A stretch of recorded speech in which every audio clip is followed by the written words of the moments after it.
भी बहुत खुश होती है नई किताब लेके और ये कहकर कि मैं वो रोज़ाना स्कूल आया करेगी। Bholi felt as if suddenly all the bells in the village temple were ringing. ऐसा लगा मानो जैसे कि गांव की सारी घंटियां बजने लगी हों। And the trees in front of the school house had blossomed into big red flowers. और स्कूल के बाहर लगे हुए पेड़ फूलों से लद गए हों, फूलों से भर गए हों, लाल फूल खिल गए हों।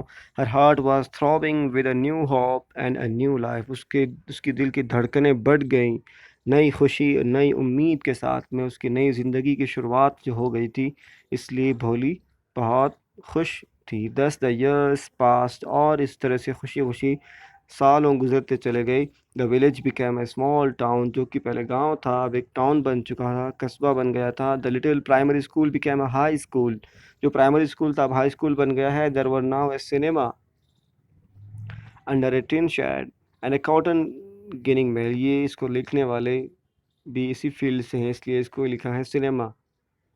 Well, there were now whatever under a tin shed in a cotton ginning mill. The mail train began to stop at their railway station. गांव में काफ़ी तब्दीलियाँ आ गई थी। मान लीजिए बहुत सारी चीज़ें आ गई थी जो पहले नहीं थी। यहाँ तक कि एक ट्रेन भी रुकने लगी थी पैसेंजर्स के लिए, ट्रैवल करने के लिए, ट्रांसपोर्टेशन के लिए। कुल मिला के गांव जो है एक कस्बा बन चुका था, कई चीज़ें आ चुकी थी, डेवलपमेंट हो गया था। One night after dinner Ramlal said to his wife, then shall I accept Vishambhar's proposal.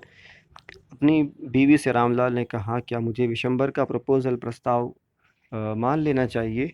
Yes certainly his wife said. उसकी वाइफ ने कहा, हाँ मान लेना चाहिए। Bholi will be lucky to get such well to do bridegroom. Bholi के लिए बहुत अच्छा होगा ऐसा वेल टू डू यानी समृद्ध साधन संपन्न आदमी दूल्हा मिल जाना। Well to do means very healthy, very prosperous and wealthy also. Bridegroom मीन्स दूल्हा या वर। भोली के लिए इससे अच्छा वर नहीं होगा। A big shop, a house of his own, and I hear several thousands in the bank. मैंने तो सुना है कि उसके बैंक खाते में हज़ारों रुपए हैं। बड़ी सी दुकान है, एक बड़ा सा घर है उसका खुद का। More over is not asking for any dowry. और यहाँ भी तो है, ये भी तो है कि वो भोली के साथ में कोई दहेज भी नहीं मांग रहा है, डावरी के लिए भी कोई आस्किंग नहीं कर रहा है। That's right but he is not so young. Ramlal ने कहा, रामलाल आदमी है ना, वो समझता है परेशानियों को। ये सारी लेडीज़ फीमेल्स ही हैं जो उस बच्ची को टॉर्चराइज करने के लिए, उसकी ज़िंदगी को तबाह करने के लिए लगी हुई हैं। You can see that's right but he is not so young. लेकिन वो इतना युवा भी तो नहीं है। You know almost the same age as I am. यहाँ तक कि उसकी उम्र तो मेरी उम्र की बराबर है। एंड ही ऑल्सो लिम्स, वो लंगड़ाता भी है, लड़खड़ा के चलता है। Moreover the children from his first wife are quite grown up. और यहाँ तक कि उसकी पहली वाइफ से जो बच्चे हैं वो तो बहुत ग्रोन अप हैं, यानी बड़े हो गए हैं। So what does it matter, इससे क्या फ़र्क पड़ता है। The wicked wife, strange wife, ये उसकी मदर हैं बच्चे की। गौर करें आप। वो कहती है, हिज वाइफ रिप्लाइड 45 और 50, 45 50 साल ही तो है। It is no great age for a man. ये कोई बड़ी उम्र नहीं है आदमी के लिए। We are lucky that he is from another village. अब ये बहुत खुशकिस्मती की बात है कि वो दूसरे विलेज से है, Vishambhar. And does not know about her pock marks. और वो भोली के पॉक मार्क्स के लिए भी नहीं, पॉक मार्क्स के बारे में भी नहीं जानता है। पॉक मार्क्स यानी भोली के चेहरे पर चेचक के निशान बने हुए थे। ये बात विशंभर को पता नहीं थी। उसकी वाइफ कहती हैं, if you don't accept this proposal she may remain unmarried all her life. अगर हम उसका प्रपोजल नहीं एक्सेप्ट करेंगे तो वो तो अनमैरिड रह जाएगी। Yes but I wonder what भोली will say.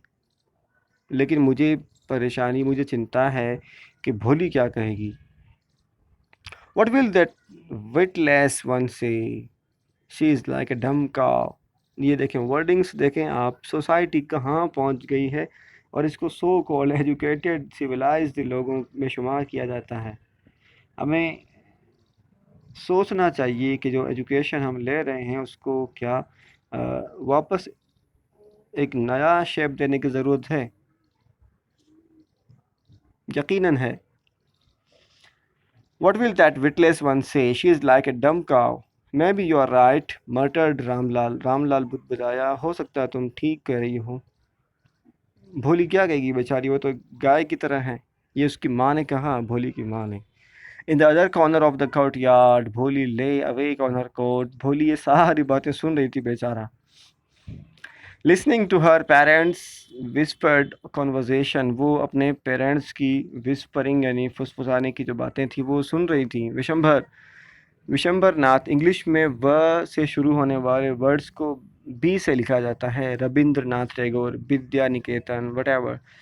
Vishambhar Nath was a well to do grocer, एक बनिया था अच्छे खाते पीते घर का। He came with a big party of friends and relations with him for the wedding, अपने साथ में काफ़ी दोस्तों की मंडली लेके आया था। Brass band playing a popular tune from an Indian film headed this procession, और एक बारात लेके आया था जिसमें गाने चल रहे थे, what ever blah blah. With the bridegroom riding a decorated horse, Ramlal was overjoyed to see such pomp and splendor। Ramlal की तो खुशी का ठिकाना नहीं रहा। मान लो एक बाप की खुशी की बात थी ये कि उसकी बच्ची जो जिसको नेगलेक्ट किया जाता था उसकी शादी होने जा रही थी। बहुत ही धूमधाम से उसका दूल्हा बारात लेके आया था, स्प्लेंडर शान और शौकत के साथ में, तड़क भड़क के साथ में, पॉम्प के साथ में। ही हैड, देखो दुनिया ज़ाहिर बीन है, बज़ाहिर जो चीज़ें दिखती हैं उन्हीं के पीछे ललचाई जाती हैं। वही अच्छा लगता है जो दिख रहा है, वो नहीं देख पाते जो एब्स्ट्रैक्ट है, जो बहुत ज़्यादा पावरफुल है, जबकि जो नज़र नहीं आता है वही सब कुछ है। विद अ ब्राइड ग्रूम, लेकिन ये बहुत ज़्यादा फ़िलोसफिकल, बहुत ज़्यादा अपने साथ जस्ट अपने साथ ईमानदार होने पर ये चीज़ें समझ आती हैं। With a bride groom riding a decorated horse, Ramlal was overjoyed. He had never dreamed as his fourth daughter would have such a grand wedding। उसने नहीं सोचा था कि उसकी चौथी बच्ची का इतनी बड़ी धूमधाम के साथ में शादी होगी। Bolly's elder sisters who had come for the occasion were envious of her luck। वो बाकी बहनें जो उसकी शादी में आई थी वो उससे जीलस हो रही थी, वो उसे जल भुन रही थी। देखो वो उसकी बहनें हैं, साथ में बड़ी हुई हैं उसकी, यानी भोली उनके साथ बड़ी हुई है, लेकिन वो भी जीलस फील कर रही हैं, एनवियस फील कर रही हैं। क्यों? क्योंकि उसकी बहन, उनकी बहन की शादी ज़्यादा धूमधाम से हो रही है, इतनी धूमधाम से कि जितनी धूमधाम से उनकी शादी नहीं हुई थी। इसलिए ये बहनें हैं शायद। ये क्या सोसाइटी है।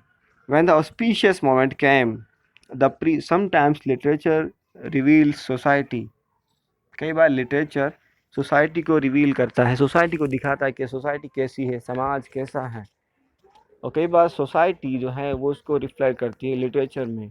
कई बार हम सोसाइटी को लिटरेचर में देख सकते हैं, कई बार हम लिटरेचर को महसूस कर सकते हैं सोसाइटी में। दोनों ही इंटर रिलेटेड हैं, लेकिन हर बार ऐसा नहीं होता। कई बार बहुत सारी बुराइयां जो सोसाइटी में नहीं हैं वो लिटरेचर के ज़रिए सोसाइटी में बिल्डअप की जाती हैं। हाँ, उनकी बुनियाद रखी जाती है गलत लिटरेचर के ज़रिए।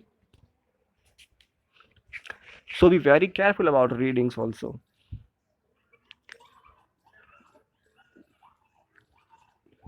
Vishwambar was a well-to-do grocer. Well, when the auspicious moment came, the priest said, "Bring the bride." जब auspicious बहुत पवित्र, auspicious का मतलब बहुत ज़्यादा holy, pious,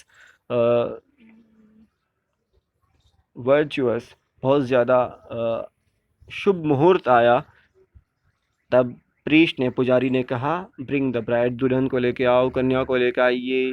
भोली clad in a red silk and bridal dress. Clad का मतलब लिबास पहने हुए, वेशभूषा धारण किए हुए। भोली जो कि एक सिल्क की दुल्हन वाली ड्रेस पहने हुए बैठी थी। Was led to the bride's place near the sacred fire, जो यज्ञ के लिए आग जलाई जाती है उसके सामने लाया गया भोली को। गार्लैंड द ब्राइड, यानी ब्राइड को, कन्या को, दुल्हन को गार्लैंड पहनाओ यानी माला पहनाओ फूलों की। गार्लैंड का मतलब फूलों की माला। One of his friends prompted Vishambar Nath के साथ आए हुए दोस्तों में से एक ने विशंबर नाथ को प्रॉम्प्ट किया, थोड़ा सा उसको अलर्ट किया। The bride groom lifted the garland of yellow marigolds. Yes, bride groom ने गार्लैंड उठाया येलो मैरीगोल्ड्स का और उसको डालना चाहा ब्राइड के गले में। A woman slipped back the silken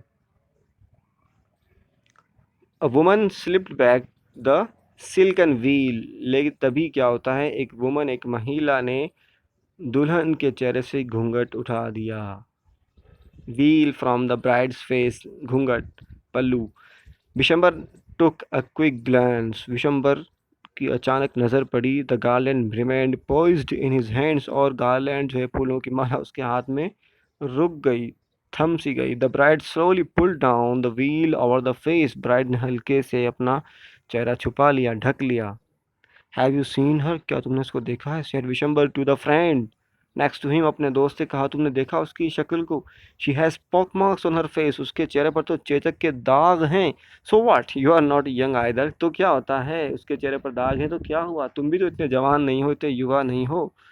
मैं भी हो सकता है, ठीक है, but if I am to marry her father must give me 5,000 rupees. लेकिन अगर मुझे शादी करनी ही है, करनी ही पड़ेगी, तो उसके फादर को, दुल्हन के पिता को मुझे 5,000 रुपये देने होंगे. Ramlal वैंट and place stubborn. Ramlal बेचारा हिल गया, उसके ज़मीन से उसके पाँव तले मानो ज़मीन सरक गई हो.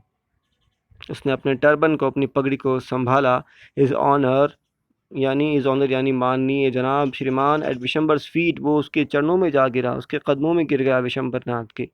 डो नॉट ह्यूमिलिएट मी सो. मुझे इतना इतना अपमानित मत करो. मेरी इज्जत रखो, कुछ तो लाज रखो.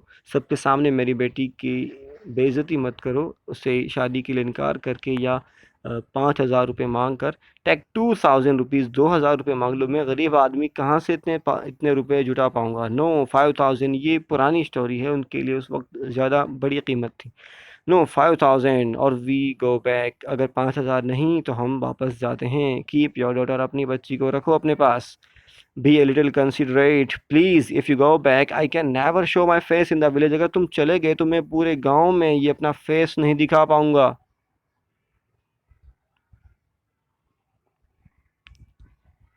ये कैसा सीन हो गया है. Then out 5,000. तब अगर ऐसा है, तुम्हें अपनी इज्जत प्यारी है, तो 5,000 रुपये निकालो. Tears streaming down his face, Ramdal went in, opened the safe, and counted out the notes. He placed he placed the bundle at the bridegroom's feet. और आखिरकार रामलाल को घर जाना पड़ा और 5,000 रुपये लाने पड़े. उनको काउंट किया और उसके ब्राइडग्रूम के, दुल्हे के कदमों में रख दिए. फिर क्या हुआ, ये अगले सेशन में.